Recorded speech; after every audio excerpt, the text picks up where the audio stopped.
महाराज हे तर खूप लवकर आपल्यातनं निघून गेले, पण महाराजांनी या भारतामध्ये या मराठी मातीमध्ये एक असा अंगार फुलवला की त्यानंतर या ठिकाणी औरंगजेबाला गाडल्याशिवाय मराठे थांबले नाहीत। मराठ्यांनी यानंतर या संपूर्ण मोगली साम्राज्याचा निपात केला आणि दिल्लीवरही झेंडा गाडणारे जर कोणी होते तर ते मराठे होते।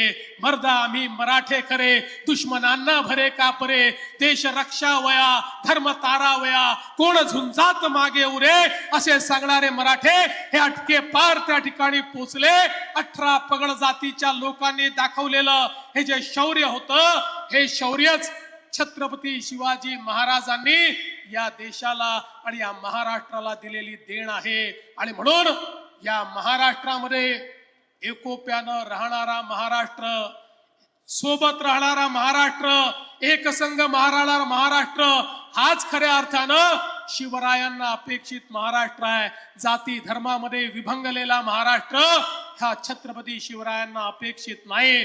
आणि म्हणून मला असं वाटतं की ज्यावेळी आपण या ठिकाणी छत्रपती शिवाजी महाराजांच्या मंदिरामध्ये जातो त्यावेळी तोच संकल्प घेतला पाहिजे की देव देश आणि धर्माकरता जी लढाई छत्रपती लढले, ज्या प्रकारे त्यांनी आज आम्हाला हिंदू म्हणून जगण्याकरता या ठिकाणी ठामपणे जगण्याची संधी दिली,